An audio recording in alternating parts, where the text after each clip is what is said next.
हिमाचल में मैं हूं विशाल और आप देख रहे हैं JKLH लाइव। सबसे पहले एक अहम खबर, जनूबी कश्मीर के पुलवामा जिले में एक दारुल उलूम की इमारत को मुनहदिम किया गया है।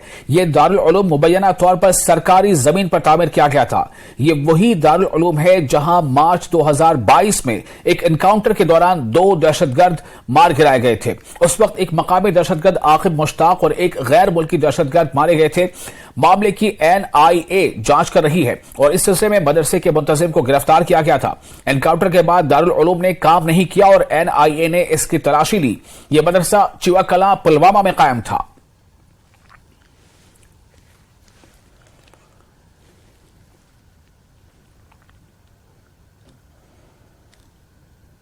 कलान पुलवामा में यहाँ पर मेरे पीछे जो ये मलबा दिख रहे हैं आप, यहाँ पर रात के दौरान पुलिस और रेवेन्यू ऑफिशियल्स ने एक दरसगाह जो दारुल उलूम है कि जो कि मिलिटेंसी रिलेटेड इंसिडेंट्स में मुलव्वस था। 2002 में एक एनकाउंटर यहाँ पर हुआ था जिसमें 2 मिलिटेंट जो है वो मारे गए। उसके बाद इसको सील किया गया था। तो आज रात को पुलिस और रेवेन्यू ऑफिशियल्स ने इस दरसगाह को, जो कि दारुल उलूम है, 3 कमरों पर मुश्तमिल था। पहले ये सरकारी अराजी पर था तो इस हवाले से इसको डिमोलिश किया गया है, पूरी तरह मुनहदिम किया गया है। इसको पहले ही गवर्नमेंट ने इसको अपनी तहवील में लिया था, तो आज इस पे कार्रवाई अमल में लाई गई है। तो यहाँ पर देखा जा रहा है कि पूरा जो है दरसगाह, ये दारुल उलूम की जो 3 कमरे हैं, इसको मस्मार किया गया है और गवर्नमेंट ने ये इसको अपनी तहवील में लिया है क्योंकि ये सरकारी अराजी है। उस हवाले से भी ये कार्रवाई अंजाम दी गई है और मिलिटेंसी रिलेटेड इंसिडेंट्स में भी इसको मुलव्वस पाया गया है। NIA भी उसमें तहकीकात कर रही थी। तो आज इसकी पे एक और कार्रवाई यहाँ पर इंतजामिया ने अमल में लाई है और इसको पूरी तरह से यहाँ पर मिस्मार किया गया है। बिलाल खान, न्यूज़ 18, चिवाकलां पुलवामा। और जनूबी कश्मीर के शोपियां जिले में सिक्योरिटी फोर्सेज और दहशतगर्दों के बीच हुए एक एनकाउंटर में 2 मकामी दहशतगर्द हलाक हो गए। तफसीलात के मुताबिक फौज की 44 राष्ट्रीय राइफल्स, CRPF की 178 बटालियन और जम्मू कश्मीर पुलिस ने दहशतगर्दों की मौजूदगी से मुतालिक इत्तला मौसूल होने के बाद आलशीपुरा इमाम साहब शोपिया इलाके को पीर और मंगल के दरमियान शब घेरे में ले लिया था, जिसके बाद सर्च ऑपरेशन शुरू किया गया। इस दौरान एक रिहायशी मकान में मौजूद 2 दहशतगर्दों ने फोर्सेज पर फायरिंग कर दी। इसके साथ ही एनकाउंटर शुरू हुआ। यह एनकाउंटर रात भर जारी रहा और सुबह के वक्त इस एनकाउंटर में 2 मकामी दहशतगर्दों को हलाक किया गया। इनकी शनाख्त मारफत मकबूल और जाजिम फारूक के तौर पर की गई है। इनके कब्जे से 2 AK राइफलें, 6 AK मैगजीन और 1 पिस्तौल बरामद किया गया है। कश्मीरी पंडित संजय शर्मा की हलाकत में मुलव्वस दहशतगर्द भी हलाक कर दिया गया है।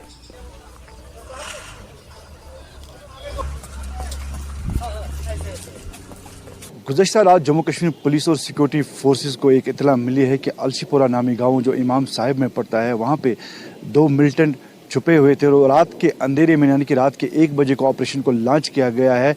चूँकि रात का वक्त था इसलिए ऑपरेशन को थोड़ा लंबा खींचा गया और सुबह सवेरे जब घर घर तलाशियाँ की तो वहाँ पे जो मौजूद मिलिटेंट हैं उन्होंने भाग निकलने की कोशिश की और जैसे ही वो बाहर निकले और उन्होंने फोर्सेस पे फायरिंग की और जवाबी कार्रवाई में दोनों मिलिटेंट जो मुख्तसर एनकाउंटर में मारे जा चुके हैं। चूँकि अगर बताया जा रहा है कि बकौल ADGP जिन्होंने इस बात की तस्दीक की है कि जो संजय शर्मा जो थे पुलवामा में जो ATM गार्ड वहाँ पे जो पिछले साल मारा गया था, तो उनका ये कहना है कि उसमें उसका में आज ये 2 मिलिटेंट जो मकामी मिलिटेंट, एक शिरमाल का था और दूसरा वहीं पड़ोसी गाँव का रहने वाला था, तो आज ये दोनों मिलिटेंट जो है मारे जा चुके हैं। चूँकि अगर अबरार की बात करेंगे, पिछले 2 साल से वो सरगर्म था और दूसरा जो मिलिटेंट था वो उन्होंने हाल ही में मिलिटेंसी को ज्वाइन किया है और दोनों मिलिटेंट जो थे लश्कर तैयबा से वाबस्ता थे। तो आज जो है जम्मू कश्मीर पुलिस और सिक्योरिटी फोर्सेस को बड़े देर के बाद एक बहुत बड़ी कामयाबी हाथ लगी।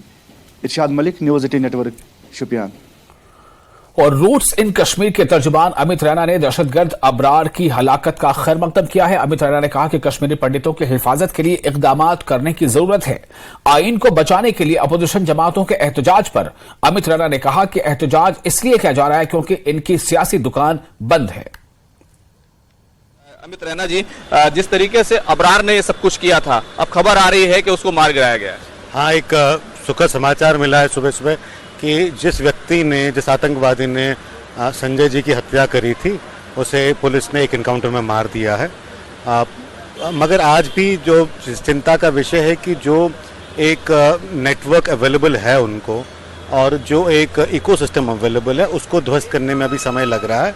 मगर एक बड़े ही स्वागतनीय समाचार है कि एक आतंकवादी जो किसी इनोसेंट के खून से रंगा हुआ था उसका हाथ, उसको मार दिया गया है।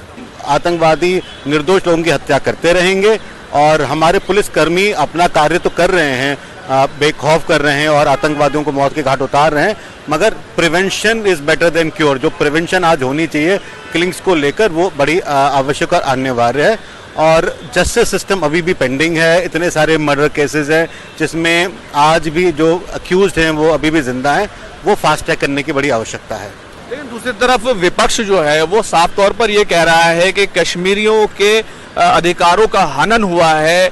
जब से चुनाव नहीं हुए हैं वहां पर इस तरह का आरोप वो भारतीय जनता पार्टी पर लगातार लगा रहे हैं कि बीजेपी चुनाव से भाग रही है। मतलब एक आरोप प्रत्यारोप का दौर चल रहा है। बीजेपी कह रही है कि हम चुनाव के लिए तैयार हैं। देखिए, तो सरकार ही कह सकती है कि इलेक्शन क्यों नहीं करा रहे हैं। हो सकता है कि आज भी उनको लगता है कि हालात ठीक नहीं है, हमारे कहीं ना कहीं सरकार साथ साथ ये भी क्लेम करते हैं कि हालात नॉर्मल से की ओर, और हमको दिख भी रहा है कि हालात नॉर्मल से की ओर, और इससे खराब हालातों में भी इलेक्शन हुए। तो मेरा कहीं ना कहीं मत है, मैं फिर कह रहा हूँ, ये मेरा व्यक्तिगत मत है कि इलेक्शन होने चाहिए। नहीं, वो दूसरी तरफ ये कह रहे हैं कि हमारे जो अधिकार हैं कश्मीरियों के, उन अधिकारों का हनन हो रहा है। नहीं, कौन, मैं वही तो आपको कह रहा हूँ, 370 हटाने के बाद दुकानें बंद हो गई हैं और वो अधिकार पॉलिटिकल पार्टीज के थे जो अपनी राजशाही चला रहे थे, चाहे मुफ्ती परिवार था चाहे अब्दुल्ला परिवार था। हाँ, उनकी राजशाही छिन गई है तो इसलिए उनके अधिकारों का हनन हो गया है। खुर्रम शहजाद, न्यूज़ 18, दिल्ली। और जम्मू में अपोजिशन जमातों का एहतजाजी धरना जारी है। इन जमातों में Jammu Kashmir national Conference, Bharatiya Rashtriya Congress, People's Democratic Party, CPIM, Awami National Conference, Panthers Party, Shiv Sena और कुछ समाजी ग्रुप शामिल हैं। जम्मू के महाराजा हरि सिंह पार्क में एहतजाज किया जा रहा है। जम्मू कश्मीर में इंतखाबात के इनेकाद की मांग और दीगर मसाइल को लेकर यह एहतजाज किया जा रहा है। खासी तादाद में कारकुन और सीनियर लीडरान इस एहतजाज में शामिल हैं। सदर national conference doctor Farooq Abdullah और पीडीपी सदर ने अपोजिशन के धरने में शिरकत नहीं की है।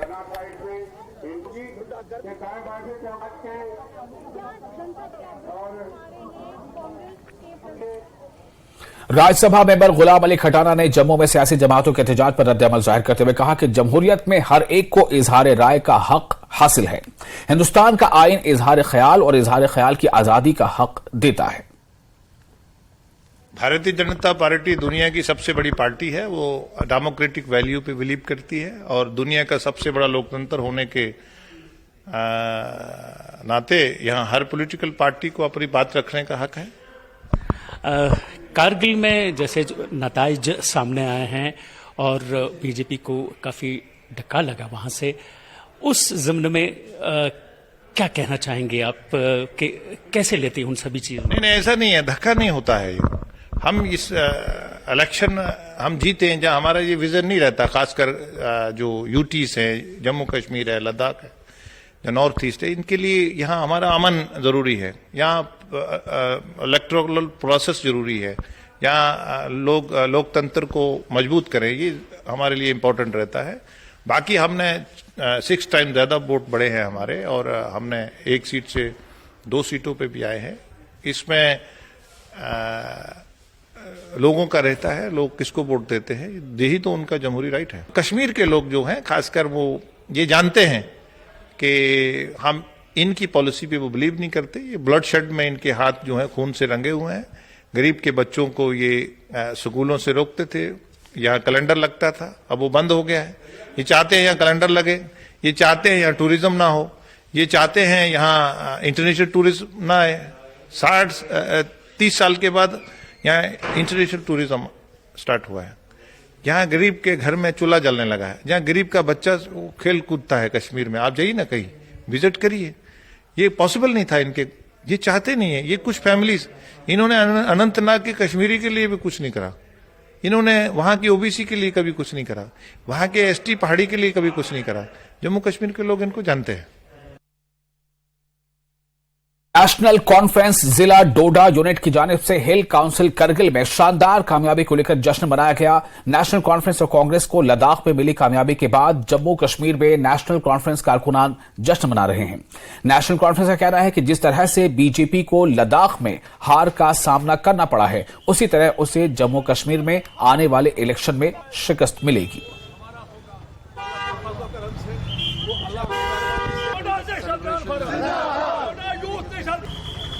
हिल डेवलपमेंट कौंसिल का ये जो चुनाव हुआ 2019 के बाद पहली मरतबा करगिल में, वो निशानदेही देता है इस बात की कि कैसे उनकी यहाँ जो टाई फिश मुश्किलों को दूर करने के लिए हमको इत्तेहाद करना चाहिए, और जहाँ जहाँ भी इत्तेहाद इंशाअल्लाह ताला हो जाएगा हम कामयाब हो जाएंगे। इंडिया अलायंस की शुरुआत है पूरे देश के लिए। जिस तरीके से कल जो चुनाव हुए और जो रिजल्ट आए हैं कल, और सिंगल लार्जेस्ट पार्टी जो जम्मू कश्मीर नेशनल कॉन्फ्रेंस वहाँ से आई है, और उसी का जश्न आज आपने यहाँ डोडा के अंदर देखा पूरे जोश खरोश से। और पूरे ये एक मैसेज है आप जम्मू कश्मीर की आवाम के लिए भी और पूरे देश के लिए। 19 के बाद जो पहली बार इलेक्शन हुए हैं और उसमें एनसी को कितनी बढ़त मिली है, और इसके साथ साथ जो इंडिया अलायंस हमारे इन्होंने बनाया है, बाकी पार्टियों ने, मोदी को हटाना है, देश को बचाना है, उसकी ये पहली जीत है। और इसके साथ साथ आप देखोगे कि आगे अगर ये कल इलेक्शन लॉन्च क्यों नहीं कर रहे हैं, यही एक कारण था कि इन्होंने ये टेस्ट किया, और अब इनको पता चल गया कि हमारे पास कुछ। और सिडको के ठसगाम ठवेना में नेशनल कॉन्फ्रेंस की जानिब से एक रैली निकाली गई। लोगों ने हिल काउंसिल करगिल के इंतखाबात में पार्टी की जीत का जश्न मनाया। रैली में ठसगाम ठवेना हल्के के साबिक काउंसिलर अब्दुल रहीम के अलावा खासी तादाद में लोग शरीक थे।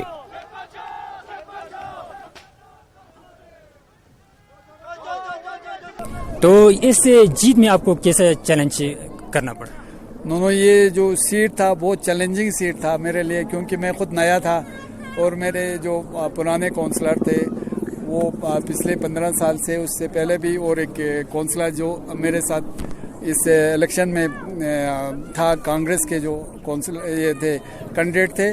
और सबसे इम्पोर्टेंट चीज़ ये थे, सिर्फ मैं अकेला एक साइड था, बाकी जो हमारे बीजेपी के प्रॉक्सी कैंडिडेट थे, हालांकि वो बीजेपी का नहीं बोलते, मगर हमें पता है उनको मैंडेट का पैसा भी मिला है, सब मिला है, मगर वो घबरा रहे थे या उसको शाय हो रहा था, शर्मा रहे थे कि मैं बीजेपी का कैंडिडेट बोलने में। वो एक साइड, ये कांग्रेस का कैंडिडेट भी एक उनके साइड में, आपका कैंडिडेट भी एक साइड में, पूरे लोग उनके साइड में थे, और हम खुदा की फजल से मैं अकेला चला था मंजिल पे, और ये जो कारवान मिलते गए, ऐसा हो गया। पहले मैं सबसे पहले तो मैं हमारे जो एक्स काउंसलर थे मुंशी अब्दुल रहीम का बहुत मशकूर हूँ कि उन्होंने कुर्बानी दे के मेरे लिए सीट छोड़ा। उन्होंने एनसी के हाई कमांड का कहा हुआ मान के, जो एनसी के हमारे करगिल के ज़ोमात थे या हमारे हाई कमान थे, उन्होंने इस साल मेरे ऊपर ये जिम्मेवारी दी, तो बखूबी उन्होंने मेरे हक में अपना मुहिम चला के विड्रा करके और मुझे इस यहाँ तक पहुँचा दिया। और ये काफ़ी चैलेंजिंग था। ठसगाम ठवेना के लोगों को मैं ये मैसेज देना चाहता हूँ कि उन्होंने जिस तंदरी से, मतलब जिस मकसद से और जिस उम्मीद से मुझे चुना है, इंशाअल्लाह मैं उनका खिदमतगार बन के, मैं उनका खादिम बन के ये 5 साल उनके खिदमत करने की कोशिश करूँगा। मागाम में म्युनिसिपल कमेटी मागाम की मुबैना गफलत शारी की वजह से सरकारी खजाना जाया हो रहा है। लाखों रुपए की लागत से बनाए गए road traffic sign board Gulmarg highway पर लगाए जाने की बजाय मई से आज तक गुलमर्ग हाईवे पर पड़े होने से अब जंग आलूद हो रहे हैं। न्यूज 18 नुमाइंदा मुनीर हुसैन हुड्डा ने म्युनिसिपल कमेटी मागाम के एग्जीक्यूटिव ऑफिसर इश्तियाक अहमद शेख से जब इस बारे में सवाल किया तो उन्होंने कैमरे के सामने कुछ भी कहने से इनकार कर दिया, मगर उन्होंने यकीन दिलाया कि वो बहुत जल्द इन्हें नस्ब करवाएंगे। रवा साल मई में G20 के सरबराही इजलास के सिलसिले में नाराबल गुलमर्ग हाईवे को दुल्हन की तरह सजाया गया था और करोड़ों रुपए खर्च किए गए थे। मागाम में म्युनिसिपल कमेटी की जानिब से गुलमर्ग हाईवे पर बड़े रोड ट्रैफिक साइन बोर्ड नस्ब करने थे, जिनके लिए लाखों रुपए खर्च भी किए गए थे।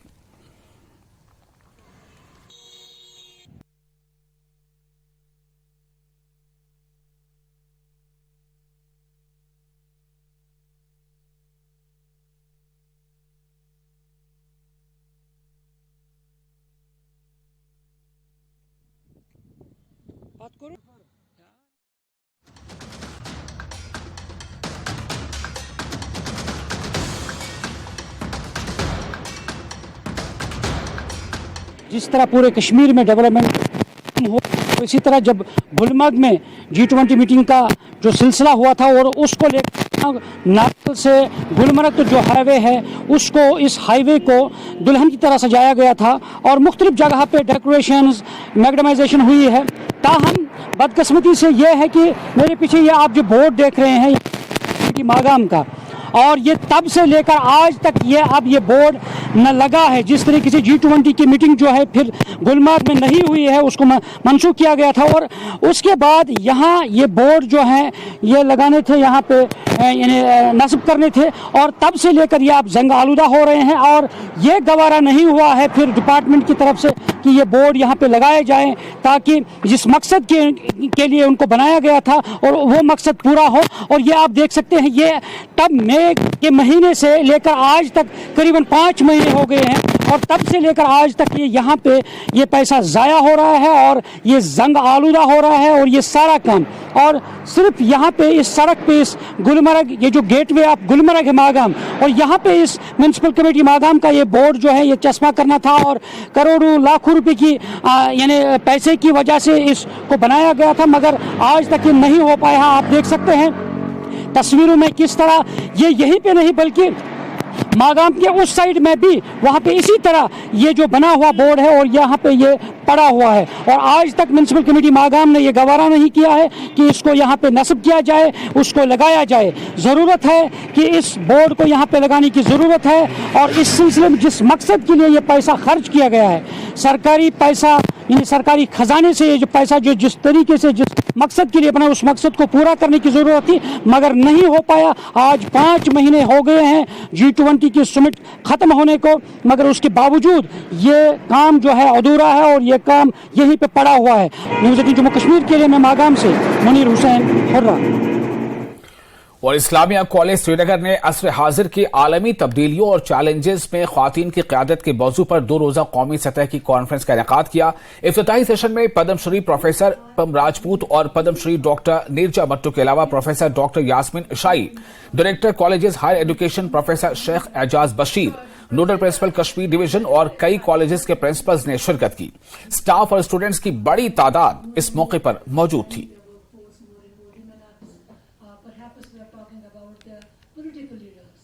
अवेयरनेस की बड़ी ज़रूरत है अभी भी, और हम कई दफ़े समझते हैं कि औरतों को मिल गई है एम्पावरमेंट, मगर नहीं, असली नहीं।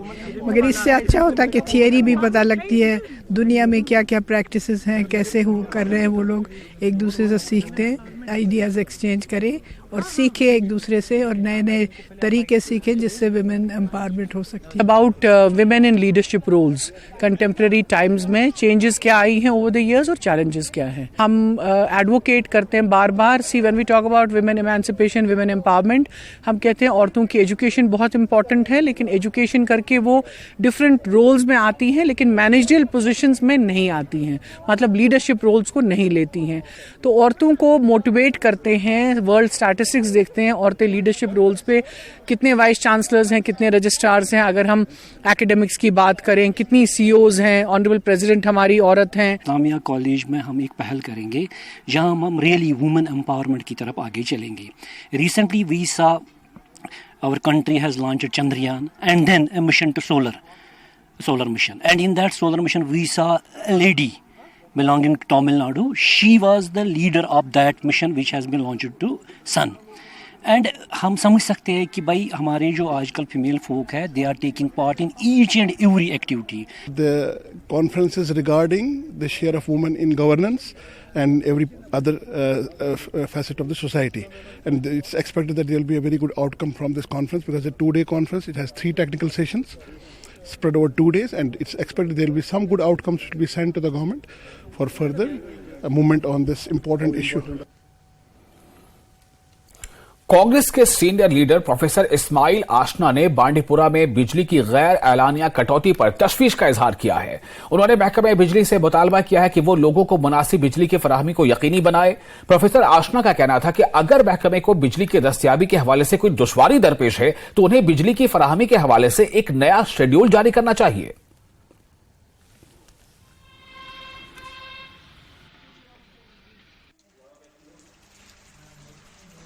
एहतराम के साथ कह रहा हूँ, और उन्हें मरहबा करता हूँ कि फीस हासिल करने में, वसूल करने में वो बहुत जल्दी करते हैं, लेकिन जब बिजली देने की बात आती है तो वहाँ ताकीद से काम लिया जा रहा है। अगर महकमे बिजली को कोई क्राइसिस है तो उन्हें एक शेड्यूल बनाना चाहिए, लोगों को बताना चाहिए कि किस टाइम बिजली होगी, किस टाइम बिजली नहीं होगी, ताकि लोग भी तैयार रहेंगे, तैयार रहकर इस मुश्किल का मुकाबला करेंगे। हमारी गुजारिश है उनसे कि ज्यादा से ज्यादा कोशिश की जाए कि बिजली फराहम हो। कुछ तालिबात के लिए अस्पतालों में जबरदस्त परेशानियां हुई हैं।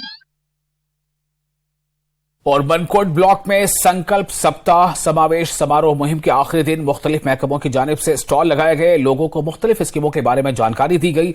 SDM Mendhar Jahangir Khan, BDC chairman Amanullah Chaudhary के अलावा कई सरपंच, पंच और लोगों की बड़ी तादाद मौजूद थी। अफसरान ने अपने अपने महकमे की जानिब से किसानों को मिल रही स्कीमों के बारे में जानकारी दी।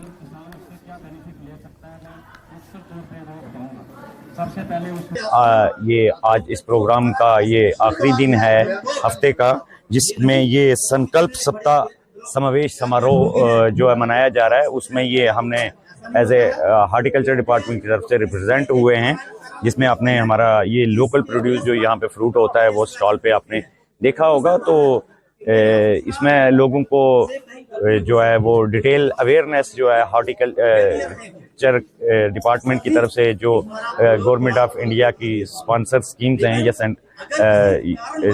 जिनके अंतर्गत इनको सब्सिडी वगैरह प्रोवाइड की जाती है फार्मर्स को, जो फार्मर के लिए बेनिफिटेड जितनी भी स्कीम्स हैं उन सारी स्कीम्स के रिलेटेड जो है वो पूरा बताया गया।